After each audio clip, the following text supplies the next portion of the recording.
이런 말씀을 가지고 예수를 얻기 위해서 혹은 예수를 알기 위해서라는 제목으로 함께 은혜를 나누려고 합니다. 사람은요 다 꿈이 있습니다. 어릴 때 꿈은 뭐냐면 뭘 좀 갖고 싶은 겁니다. 좋은 장난감 갖고 싶어요. 그 다음에 조금 자라면 꿈이 뭐냐면 하고 싶은 것이 꿈입니다. 해외여행도 하고 싶은 거죠. 또 많은 공부도 해보고 싶은 것이 꿈입니다. 나이가 좀 들게 되었으면 되고 싶은 것이 꿈입니다. 이제는 하나님 앞에 써야 되니까 내가 좋은 성도가 되었으면 참 좋겠다. 내가 참 좋은 그리스도인이 되었으면 참 좋겠다. 예수의 제자의 삶을 살았으면 참 좋겠다. 이런 꿈을 갖게 되는 것을 볼 수가 있습니다. 그런데 사람은 죽도록까지 알고 싶은 꿈이 참 많습니다. 좀 배우고 싶은 것이. 저도 이 나이에 알고 싶은 것이 너무 많습니다. 제가 좀 더 젊은 날에 좀 공부의 기회가 주어져서 배울 수 있는 그런 공부가 기회가 있었다면요. 어느 분야에서 조금 더 열정하고 싶어요. 지금 공부를 해보려니까요. 자꾸 언어에 막히니까 어려움을 참 많이 겪어요. 그래서 우리가 많은 외국어를 아는 것도 좋고 또 신학을 공부하는 사람들은 고대 히브리어, 헬라어 같은 거, 아람어 같은 것 중 라틴어 같은 것을 좀 알면 참 좋겠다. 우리 아이들 좀 이런 언어에 소질이 있으면 좀 미리 그런 공부를 했으면 얼마나 좋을까 하는 생각을 하게 되었습니다. 중요한 것은요. 사람이 그 알고 싶어 하는 것이 바로 그 사람인 것입니다. 뭘 알고 싶어 하느냐? 그 사람의 인격이고 그것이 그 사람의 장래를 결정하는 것을 볼 수가 있습니다. 오늘 우리가 본문을 보게 되지만 사도 바울은 얼마나 예수를 알기를 원했는지 모릅니다. 오늘 우리가 본문을 통해서 왜 예수를 알기를 원했는지 또 어떻게 예수를 알기를 원했는지 무엇 때문에 무슨 목적으로 예수를 알기를 원했는지 우리가 한번 같이 살펴보면서 은혜를 받고 또 안내를 받았으면 참 좋겠다 싶은 생각을 하게 되었습니다. 첫 번째로 우리가 생각할 것은요. 왜 사도 바울은 예수를 알고자 했느냐. 그 이유를 좀 생각했으면 참 좋겠습니다. 우리가 뭐 교회 나오는 동기가 사람마다 다르지 않습니까? 그죠? 어떤 사람은 친구 따라 왔다가 예수를 믿게 된 분도 있고 어떤 사람은 질병이 지긋지긋 돼서 교회 나가면 좀 고침을 받을까 싶은 생각이 들어서 예수를 믿게 된 분들도 있고 그죠? 또 어떤 분들은 너무 가난해서 좀 잘 살아보고 싶어서 예수 믿으면 복 받는다는데 그죠? 그래서 복을 받고 싶어서 나온 분도 있을 것이고 어떤 사람은 너무 외로워서 좀 사람을 사귀었으면 좋겠다 그런 마음에서 교회를 나온 분도 있어요. 제가 아는 어르신들은요 뭐 그냥 논이 교양 강좌 들으러 간다 생각하고 좀 좋은 말 들으러 간다 생각하고 그래서 나왔다가 예수 믿는 분도 종류가 있는 것을 볼 수가 있습니다. 그런데 사도 바울은요 언제부터 예수를 알고 믿었냐면 그렇게 핍박적인 사도 바울이 다메섹에서 예수님을 만남으로부터 예수를 알게 되는 것을 볼 수가 있습니다. 그런데 예수를 조금 만나고 나니까요 더 알고 싶은 마음이 그 마음속에 간절한 것을 볼 수가 있습니다. 오늘 8절을 보면 이렇게 말하고 있습니다. 또한 모든 것을 해로 여김은 내 주 그리스도 예수를 아는 지식이 가장 고상하기 때문이라. 내가 그를 위하여 모든 것을 잃어버리고 배설물로 여기면 그리스도를 얻고 이렇게 말하는 것을 볼 수가 있습니다. 바울은요 예수 그리스도 외에는 모든 것이 다 손해라는 것을 알았습니다. 오늘 8절 처음 해보십시오. 또한 모든 것을 해로 여기면 앞에다가 손자를 이었으면 조금 더 이해가 되십니다. 모든 것을 내가 손해로 여긴다 그랬습니다. 그가 여기에 모든 것이라고 할 때 이 모든 것 속에는 뭐가 포함되냐면요 여태까지 율법의 의를 행해서 자기가 벌을 받으려고 했던 그것이 여기에 포함되는 것을 볼 수가 있습니다. 우리가 5절 6절을 이미 읽었습니다만은요 그는 율법을 위해서 평생을 가진 사람입니다. 보십시오. 5절에 보면 나는 8일 만에 할례를 받고 이 말은 무슨 말이냐면 내가 율법대로 지켰다는 말입니다. 그 다음에 6절에 보면 율법으로는 바리새인이요 열심으로는 교회를 핍박하고 율법으로는 흠이 없는 자라. 이 모든 것이 다 율법과 관계되어 있습니다. 그처럼 사도 바울의 마음속에는 원래는 그 마음속에 율법이 가득 차 있는 것을 볼 수가 있습니다. 율법이 뭐냐? 자기 의입니다. 내 힘, 내 공로를 통해서 내가 하나님 앞에 서겠다는 그런 자세를 가진 것을 볼 수가 있습니다. 그런데 그리스도를 만난 다음부터는요 이 모든 것을 손해라고 생각하는 것을 볼 수가 있습니다. 손해니까 온전한 그리스도를 얻어야 이익이 되지 않겠습니까? 그죠? 그래서 그리스도를 얻으려고 하는 것을 볼 수가 있습니다. 적극적인 이유가 하나 있습니다. 뭐냐면요 8절에 보시면 이 모든 것을 해로 여기면 내 주 예수 그리스도를 아는 지식이 가장 고상하기 때문이라 그랬습니다. 예수를 만나보니까 예수님 같은 분이 없더라는 것입니다. 조금 예수를 맛보고 나니까요, 세상에 어떤 것을 주라도 예수와 바꿀 수 없다는 사실을 깨닫게 됐습니다. 이게 가장 고상한이라는 말은요, 가장 고귀한, 가장 우월한, 가장 지배적인, 가장 압도적으로 높은 가치의 지식이라 그 말인 것입니다. 그러면 예수 그리스도를 아는 지식이 어떻게 가장 고상한 지식이냐? 여러분, 골로새서 2장 3절 말씀입니다. 바울이 한 말인데요, 이렇게 말하고 있는 것을 볼 수가 있습니다. 골로새서 2장 3절, 그 안에는, 예수 안에는 지혜와 지식의 모든 보화가 어떻게 했다고요? 감추어져 있느니라. 예수를 조금 알기 시작하니까 예수 속에 지혜와 지식의 모든 보화가 뭐였더라? 감춰져 있다라는 것입니다. 찾아내기만 하면 얼마든지 그것을 내 것으로 삼을 수 있는 유익한 것들이 너무 많다는 것입니다. 여러분, 예수 안에 좋은 것들이 얼마나 많은지 모릅니다. 예수 안에는 구속 곧 제사함이 있습니다. 예수 안에는요, 결탄코 정죄함이 없습니다.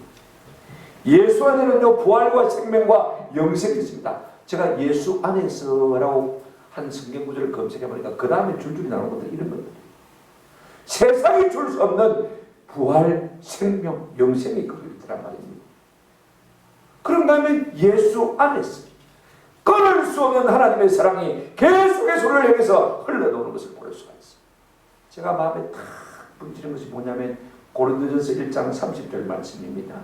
예수는 하나님으로부터 나와서 우리에게 뭐와요? 지혜와 의로움과 거룩함과 구원함이 되셨습니다. 그분 곁에만 있으면요, 그분을 팔고 들고 그분을 알기만 하면요, 그분 속에서 뭐가 나옵니까? 지혜가 나오는 것을 볼 수가 있습니다. 여러분, 지혜를 얻기로 원하십니까?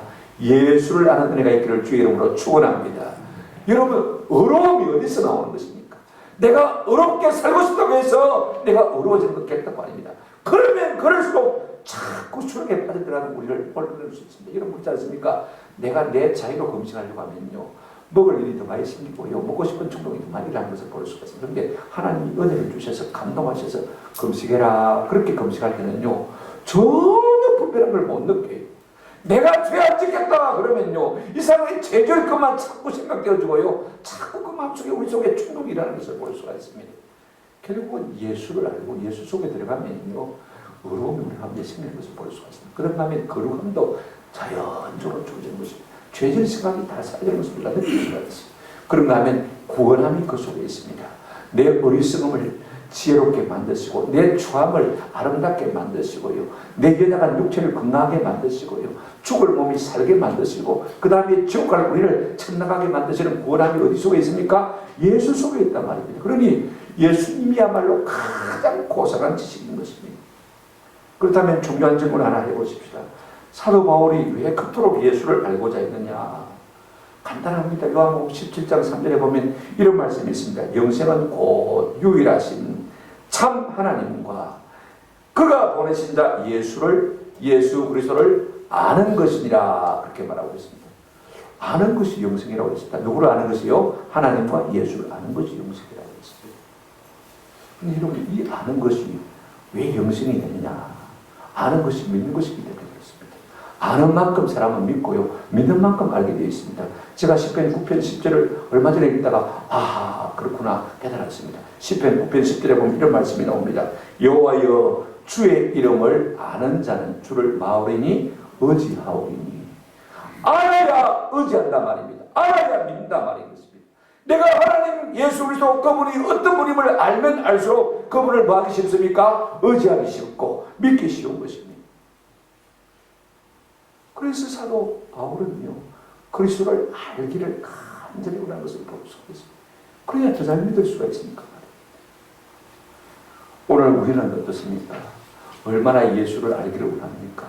얼마나 예수를 믿기를 원합니까? 얻기를 원합니까? 사도 바울은요, 여태 모든 자기를 위한 것을 손해로 여기면서까지 예수를 알기를 원하는 것을 우리가 볼 수가 있습니다. 두 번째로 우리가 생각할 것은 사도 바울이 어떻게 예수를 얻고자 하는 것입니까? 이게 참 중요한 도전이 되는 것 같아요. 우리가 예수를 얻는다, 안다고 할 때 무슨 수로 예수를 얻고 할 수가 있을까? 참 중요한 질문이 되겠습니다. 여기에 답이 우리가 7절, 8절에 나와 있습니다.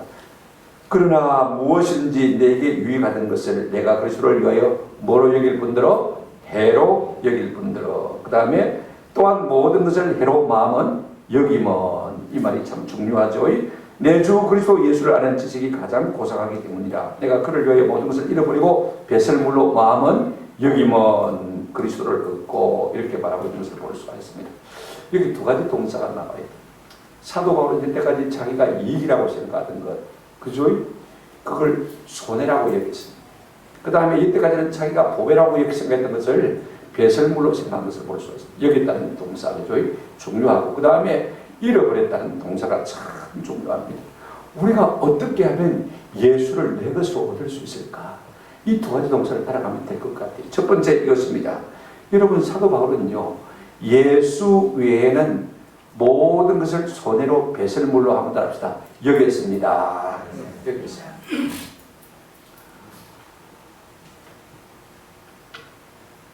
우리가 비교하거나요, 대조할 만한 것이 없으면 내가 가진 것이 최고인 줄 압니다. 그죠? 저도 고등학교 졸업할 때까지는 내가 최고인 줄 알았어요. 대학에 입학하니까요, 얼마나 똑똑한 사람들이 많은지, 말 잘하는 사람이 많은지, 그때부터 내가 바보인 줄 알았어요. 비교의 대상이 없으면요, 항상 내가 잘난 줄 알고 내 것이 최고인 줄 알아요. 한번 생각해 보세요. 그렇지 않습니까? 그런데 여태까지 바울이 쫓아내가는 것이 무엇입니까? 율법의 의입니다. 그런데 누구를 만났습니까? 예수 그리스도를 만났습니다. 한순간 내 것이 별것 아니구나.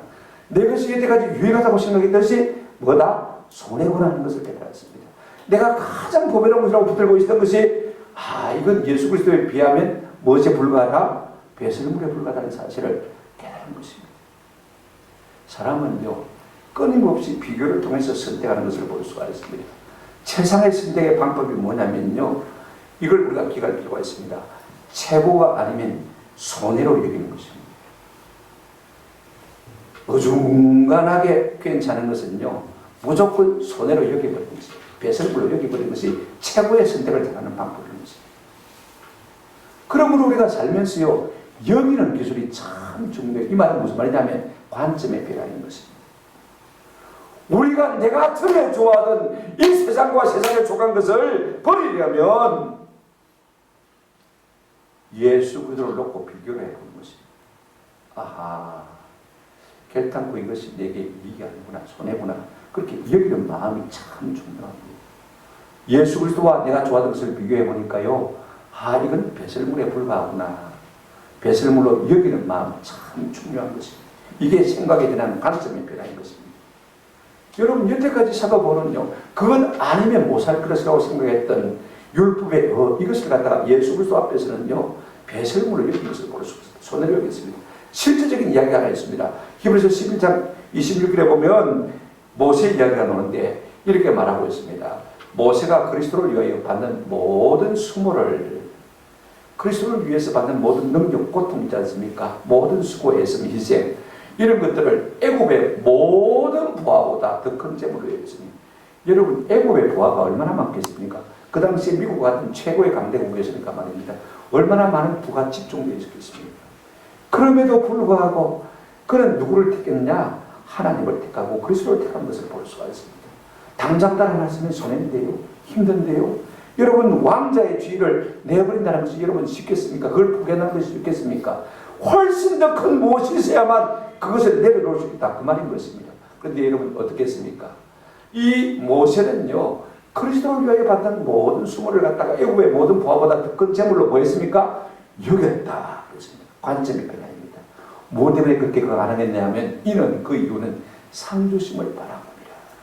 하늘의 상급이 얼마나 큰 것이기 때문에 이 애굽에 가지고 있는 모든 부하보다는 훨씬 더 큰 것으로 여겼기 때문에 그가 그리스도를 위해서 능력을 자처할 수 있습니다. 이것이 없으면요, 우리가 예수를 얻을 수가 없습니다. 여기는 마음이 없으면요, 예수를 진짜로 다 온전히 얻기가 힘든 것입니다. 또 하나 중요한 동사를 우리가 생각할 수가 있습니다. 그는요, 예수 외에는 전에 자기가 좋아하는 것을 단호하게 버렸습니다. 성경에 버린다는 용어가 나올 때마다요, 앞에 강세 접두가 항상 붙어 있는 것을 볼 수가 있습니다. 여러분, 버릴 때요, 과감하게 단호하게 버리지 않으면 버리는 것이 아니에요. 어중간에 버리고 있으면요, 다시 내가 끊어지게 되십니다. 그렇지 않습니까, 여러분? 내가 버렸다 해도요, 술 끊었다 해도, 내가 도박 안 한다 해도, 어느 한순간이 되어지면요, 슬그머니 완전히 버리지 않으면요, 꺼내드는 것을 볼 수가 있습니다. 성경에 보면 버린다는 단어가 나올 때마다 이렇게 말하고 있는 것을 볼 수가 있습니다. 깨뜨려버리라, 제하여버리라, 지워버리라, 끊어버리라, 멀리 버리라, 헐어버리라, 꺾어버리라, 베어내버리라, 찍어버리라, 떨어버리라, 벗어버리라. 항상 강세 접도가 붙어있는 것을 볼 수가 있습니다. 대충 버려서는 다시 그것을 취할 가능성이 많으니까 완전히 버려요. 사도 바울은요, 여태까지 자기가 좋아하던 율법의 자기 공로, 이것을 배설물처럼 완전히 잃어버렸다고 말하고 있는 것을 볼 수가 있습니다. 저는 옛날에 죽으면 죽으리이다, 그 다음에 죽으면 살리라 라는 책의 저자인 이 안희숙 사모님의 글을 읽고 참 고등학교 때 은혜를 많이 받았습니다. 이 두 권을 읽으면서 밤마다 울었어요. 아, 진짜 이게 예수 믿는 것이구나. 얼마나 마음에 많은 감동이 되는지. 이분이 전도의 몸으로서 신사참배 반대하다가 감옥에서 엄청난 고생을 했지 않습니까? 자기는 순교할 줄 알았는데 그래도 해방이 되는 바람에 순교하지 못하고 풀려나서 나중에 목사님 사모님이 되고 미국에서 목회하셨고, 한 30년 전에 거제 교회에 오셔서 이 부흥 집회를 했는데, 첫날 저녁에 데살로니가전서 5장 22절 말씀, 악은 어떤 모양이라도 버리라, 이 설교를 하는데 제가 얼마나 은혜를 받는지 몰라요. 너무 쉽게 설교했어요. 여러분, 집에 쓰레기를 두고 있는 사람이 있습니까?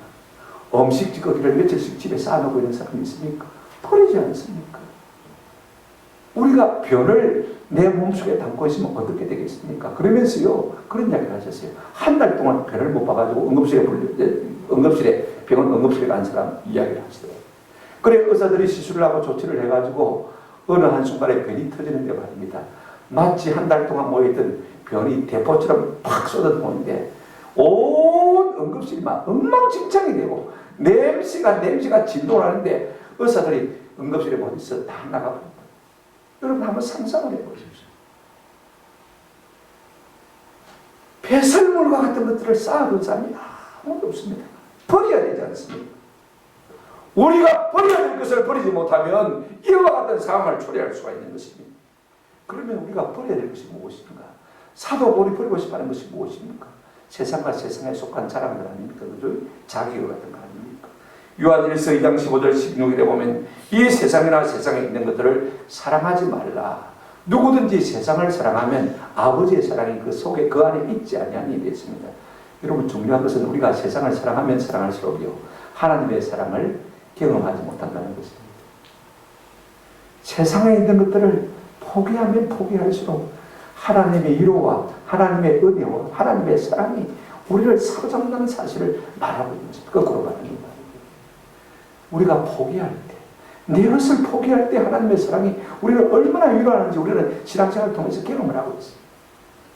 내 욕망을 위해서 포기할 때마다 하나님이 주시는 위로가 얼마나 큰지 우리가 잘 알고 있습니다. 그 하나님의 사랑이 자꾸 우리를 밀고듯이 밀려오는 것을 우리가 느끼고 있지 않습니까? 그러므로 세상과 세상에 속한 것을 우리가 붙들고 있으면 있을수록 여러분 고여서 썩게 되지고, 그러면 그럴수록 냄새나는 인생이 될 수밖에 없는 것입니다. 그러므로 이런 것들을 우리가요, 손해인 줄 알고 단호하게 버릴 때 예수 그리스도를 얻고 하나님의 사랑을 경험하는 은혜와 간증이 우리 삶 가운데 풍성하게 될 줄로 믿습니다. 그러면 썩을 것이 무엇이냐? 냄새나는 것이 무엇이냐? 이 세상에 속한 것이 무엇이냐? 제일 우리가 흔히 좋아하는 무엇입니까? 재물, 그죠? 돈, 부. 요한복음 6장 27절에는 이것을 가리켜서 한번 따라합시다. 썩을 양식. 여러분, 우리가 가진 모든 이 땅에 속한 것들요, 다 썩을 것입니다. 영원히 가는 것 하나도 없습니다. 우리가 추구하는 부, 물질, 이거 다 썩을 것입니다. 그런 다음에 또 썩을 것이 무엇이냐면요, 세상의 명예입니다. 자, 고린도전서 9장 25절에 보면 이 길을 다투는 자마다 모든 일에 절제하나니 그들은 썩을 승리자의 관을 얻고자 하되 지금요 아테네 올림픽을 생각하고 있는 것입니다. 세상 사람들은 썩을 멜류가 그죠? 월계수 그 산 쓰기 위해서 4년 동안 그렇게 고생한다는 것입니다. 여러분 우리가 세상 앞에서 인기를 얻는 것, 그죠? 지위를 얻는 것, 명예를 얻는 것요. 그게 뭐 대단한 것 같지만은 한번 합시다. 썩을 승리자의 관. 썩을 승리자의 관. 우리가 높은 지위를 얻지 말라는 말이 아닙니다. 그것이 우리의 삶의 목표가 되진다면 나중에는 결국은 그것이 뭐 한단 말입니까? 썩을 것에 불과하다는 사실인 것이죠. 이걸 우리가 아세요? 육체 아름다움도 마찬가지입니다.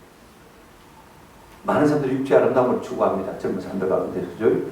그러나 고린도전서 15장 50절에 보게 되면 형제들아 내가 이것을 말하노니 혈과 육은 하나님 나라를 이어버릴 수도 없고 또한 썩는 것은 썩지 아니할 것을 유혹으로 받지 못합니다. 우리의 몸은 썩는 것이라고 했어요. 여기다가 너무 많이 투자 안 했으면 참 좋겠다 싶은 생각이 많이. 그렇다면 우리는 예수를 얻기 위해서 어떻게 살아야 되겠습니까? 사도 바울처럼 세상과 세상에 속한 것을 손해로 여기고 배설물로 여기는 은혜가 있기를 주의 이름으로 축원합니다. 그렇게 확실하게 여겼다면 어떻게 됩니까? 손해인데 이거 배설물에 불과한데 그걸 싶으면요 단호하게 버릴 수 있는 것입니다. 그래서 우리는 예수 그리스도를 얻을 수 있는 것입니다. 저는 우리 모두가요 이렇게 세상과 세상에 속한 것을 손해로 여기고 배설물로 여기고 그래서 과감하게 버림으로 말미암아 예수를 수고하는 은혜가 있기를 주님의 이름으로 축원합니다. 우리가 예수를 잘 모르는 것은 잘 포기를 못했어요.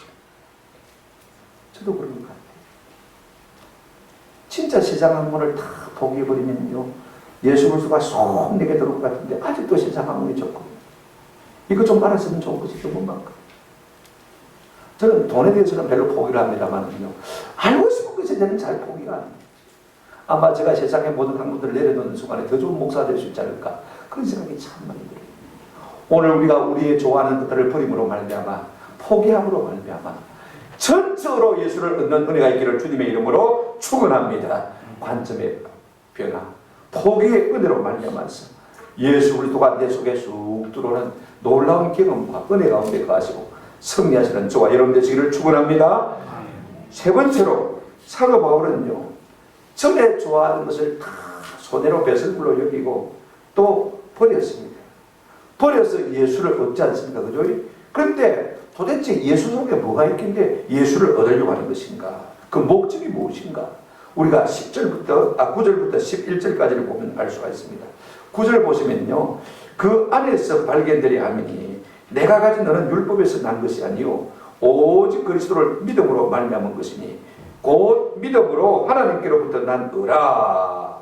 내가 그리스도와 그 부활의 권능과 그 고난의 참여함을 알고자 하여 그의 죽으심을 본받아 어떻게 했든지 죽은 자 가운데서 부활에 이르려 하노니 이렇게 했습니다.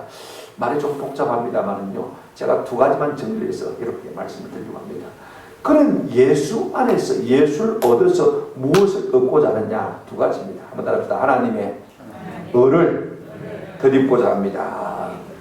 여태까지 사도 바울은요 내가 율법을 지켜서 하나님 앞에 설 것이라고 생각했습니다. 그런데 부활하신 예수님을 만나고 나니까요 그것으로는 도무지 하나님 앞에 설 수 없다는 사실을 깨닫게 되었습니다. 여러분 하나님은요 태양과 같은 의를 요구하셨는데 지금 사도 바울은 율법의 그것을 맞지 하나님 앞에서 촛불로 같은 것입니다. 그걸 켜놓고 내가 하나님 앞에 인정받으려고 한 것이란 그런 삶의 모습을 느꼈던 것입니다. 어림도 없다. 어려움 아무렇지도 없다. 이거 가지고 내가 천국에 가려고 하더니 하나님 앞에 서려고 하더니 이거 가지고는 아무 쓸모가 없다.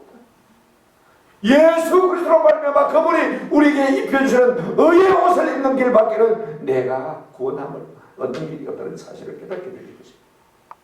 내 의가 아니라 내 공도가 아니라 내 행위가 아니라 누구요? 예수 그리스도께서 대신 우리를 위해서 십자가에 죽으심으로 말미암아서 피 흘려 주심으로 우리의 죄악을 속해 주신 그 은혜를 드리면서 그것을 믿음으로 말미암아 얻는 이것을 덧입기로 원한 것을 볼 수가 있습니다. 율법에서 난 거는요 내 공로, 내 행위를 의미하는 것을 볼 수가 있습니다. 그러나 하나님께로부터 난 거는 전적으로 예수 그리스도로 말미암는 것입니다. 갈라디아서 2장 16절에 이렇게 말하고 있습니다. 사람이 어렵게 되는 것은 율법의 행위를 말미암음도 아니요 오직 예수 그리스도를 믿음으로 말미암는 줄 알므로 우리도 그리스도 예수를 믿나니 이는 우리가 율법의 행위로서가 아니고 그리스도를 믿음으로써 의롭다함을 얻으려 함이라. 율법의 행위로서는 의롭다함을 얻을 육체가 있다 없더라는 것입니다. 사도 바울이 내가 아무리 율법을 잘 지킨다고 해도 내가 하나님 앞에 의롭다함을 얻을 수 없다는 사실을 깨달은 것입니다. 예수 믿음으로써, 예수 십자가의 공로를 믿음으로써 내가 하나님의 의를 드릴 수 있다는 사실을 그가 깊이 깨달은 것입니다. 그래서 하나님의 의를 얻고자 하는 것을 볼 수 있습니다. 예수를 통해서. 이것이 바울의 욕망입니다. 그것이 바울이 예수를 얻고자 하는 이유인 것을 볼 수가 있습니다. 그런가 하면요, 10절 11절에 보게 되어지면 예수를 통해서 하나도 얻고자 싶은 것이 하나 있는데 뭐냐면 한 따릅니다. 부활의 능력을 알고자 합니다. 여러분, 부활은요, 인간에게는 없는 개념입니다. 이 부활의 개념이 우리 속에 없기 때문에 사람들은 죽음을 제일 두려워하는 것을 볼 수가 있습니다. 죽음이 모든 것이 끝난다고 생각합니다. 그 많은 부가 있어요. 죽음이 끝나는 것이 않습니까? 우리가 세상 상식으로 볼 때 그렇지 않습니까? 이게 세상의 엄연한 진리입니다. 아무리 많은 지혜와 지식을 갖고 있다 할지라도 죽으면 그것으로 다 헛스가는 것입니다. 내가 높은 명예와 근세가 있다 할지라도요, 죽으면 그것으로 끝나는 것입니다. 그래서 사람들은 죽음을 겁을 내요. 부활의 개념이 없기 때문에요, 사람들이 물론 오래 살고자는 마음은 있지만은요, 이 부활의 방법에 대해서 추구하지 않는 것을 볼 수가 있습니다. 예를 들어서 이런 권력을 갖고 있으면, 내가 대통령이라면요, 야, 어떻게 하면 부활하냐 한번 알아봐라. 자기가 권력이 있으니까 밑에 사람들 시켜서 모든 방법을 동원해서라도 연구하게 만들지 않겠습니까? 그죠? 그런데 그런 거 안 하거든요, 대통령이죠. 아무리 권력이 있어도 말입니다. 아무리 대기업의 회장이라 할지라도 여러분 더 오래 살고 싶은 마음이 있습니다. 그죠? 그럼에도 불구하고 부활에 대해서 연구합니까? 밑에 좋은 분야들을 가지고 이거 한번 연구해봐라. 우리 자본이 많으니까 이거 한번 연구해봐라. 그럽니까? 안 하거든. 왜? 이건 우리의 한계밖인 것을 알고 있습니다. 그죠? 사람이 어떻게 할 수 없는 거 알고 있습니다. 많은 과학자들이, 많은 의학자들이요, 사람이 죽으면 끝난다는 사실을 알고 있기 때문에 부활은요, 인간의 한계밖에 있기 때문에 연구하려고 하지 않는 것을 볼 수가 있습니다. 그게 당연한 것이죠. 그러면 무엇 때문에 우리가 예수를 믿느냐? 요한복음 3장 15절에 보면 이런 말씀이 있습니다. 이는 그를 믿는 자마다 뭘 얻게 하려 하십니다? 영생을 얻게 하려 하십니다. 물론 우리가 이 세상에서 예수를 믿어서 마음의 위로와 평안을 얻고자 하는 것도 있습니다. 그죠? 그리고 하나님께서 구원의 은혜를 베푸실 때 가난한 자가 좀 부유하게 되어지고 병든 자가 고침받고 그것도 다 구원 많습니다. 그죠? 그리고 내가 죽을 인생이지만 천당하는 것도 구원 많습니다. 그러나 근본적으로 성경이 우리에게 말하고 있는 핵심적인 아이디어는 뭐냐면요, 예수 믿어 말하도록 하기 위함이라고요. 한번 봅시다. 영생을 얻게 하려 하십니다. 우리의 소망은 영생이 있습니다. 예수 믿는 목적은 영생이 있습니다. 바울이 지금 알려고 하는 것은 바로 그것입니다. 죽음을 넘어 부활을 맛보고 부활을 넘어 영원한 생명을 맛보기로 하는 것을 볼 수가 있습니다. 그래서 3장 16절 이어지는 말씀도 마찬가지입니다. 보세요. 하나님이 세상을 이처럼 사랑하사 독생자를 주셨으니 이는 그를 믿는 자마다 멸망하지 않고 뭘 얻게 하려 하십니다? 영생을 얻게 하려 하십니다.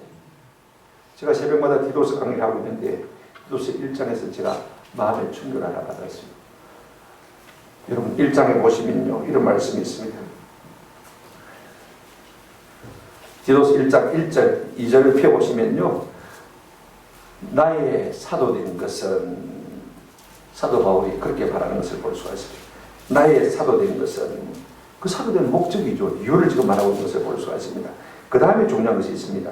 하나님이 택하신 자들, 성도들의 뭐와요? 믿음과 경건함에 속한 진리의 지식과 영생의 소망을 위함이라. 제가 마음의 충격을 다시 받았습니다.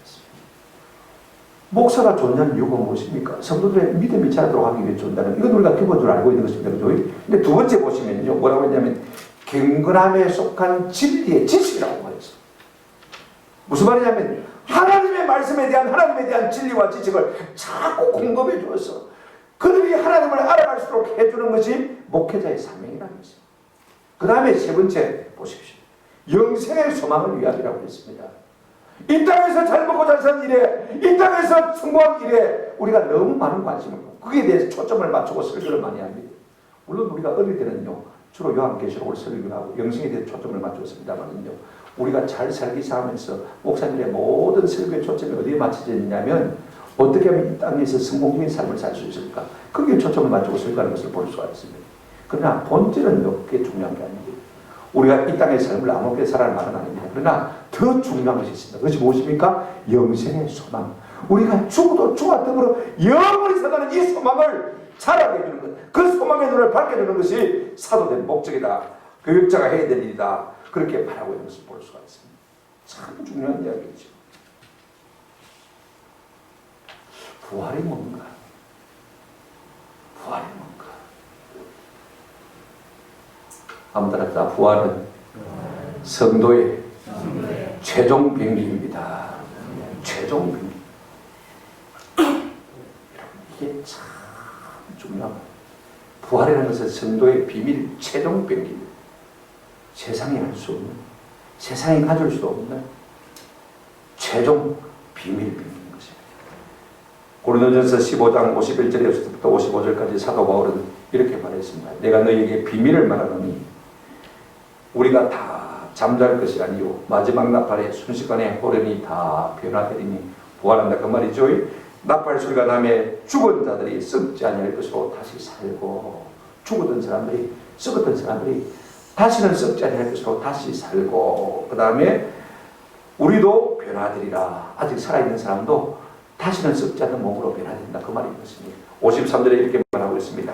이 썩을 것이 반드시 썩지 아니함을 입겠고 아니할 것을 입겠고 이 죽을 것이 죽지 아니함을 입으리로다. 반드시 부활이 있다는 말입니다. 그죠? 그 다음에 54절 보시기 바랍니다.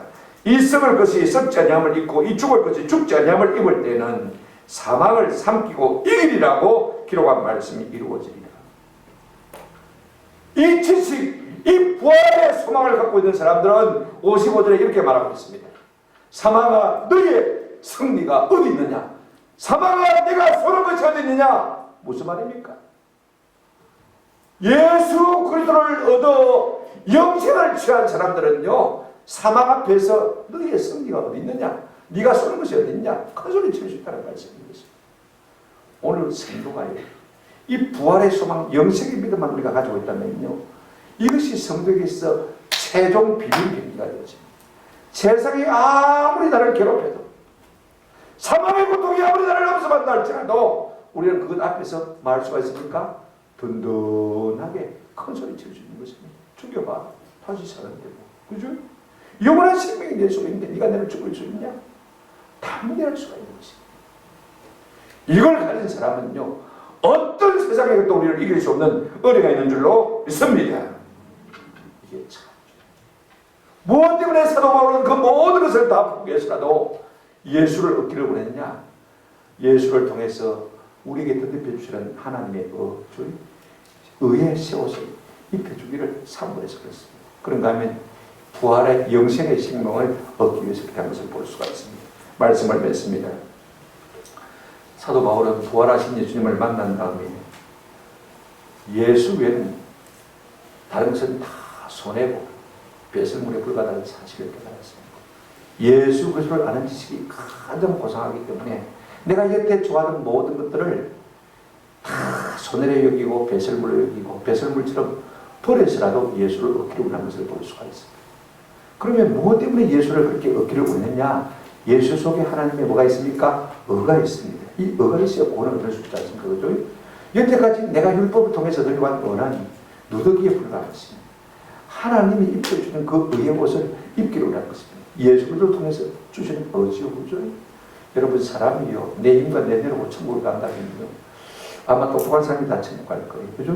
여러분 생각해 보십시오. 그러면 얼마나 불공평합니까? 그러나 누구든지 믿는 자는 뭘 얻으리라? 구원을 얻으리라. 예수 믿는 것은 어렵지가 않습니다. 누구든지 믿기만 하면요 그분이 나의 구원자 되시고 그분이 나에게 의의 세옷을 입혀줄 자임을 믿기만 하면요 누구든지 다 구원을 받는 것입니다. 얼마나 공평하신 하나님이십니까? 얼마나 좋으신 하나님이십니까? 그런가 하면 예수를 얻어서 뭘 누리기를 원했습니까? 영생, 부활을 맛보기를 원한 것을 볼 수가 있습니다. 여러분 우리가 이 땅에 잠시 70이요 강건한 80인데 그죠? 잠시 다가 없어질 세상입니다. 여기에 목을 매지 않을 수 있는 은혜가 있기를 주의 이름으로 축원합니다. 내 인생은 지금이 아니라 후반전이다. 늘 그렇게 믿으시기 바랍니다. 부활의 영생을 믿는 사람은요, 이 땅의 삶 때문에, 이 땅의 삶의 고난 때문에, 이 땅의 삶의 아픔 때문에, 슬픔 때문에 일비하지 않을 수 있는 은혜가 있는 것입니다.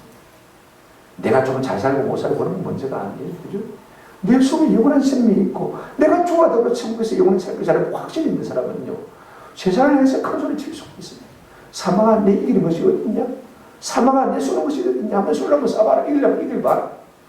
아무리 그들이 나를 이기려고 해도 이길 수 있습니까? 내 속에 뭐가 있습니까? 부활의 생명이 있고 내 속에 영생의 생명이 있는데, 예수 그리스도를 얻은 자만이 이와 같은 멋있는 삶을 살 수 있는 것입니다. 이와 같이 담대함을 살 수 있는, 담대한 삶을 살 수가 있는 것입니다. 저는 우리 모두에게 별로 세상적으로 우리가 좀 뒤떨어지죠. 그죠?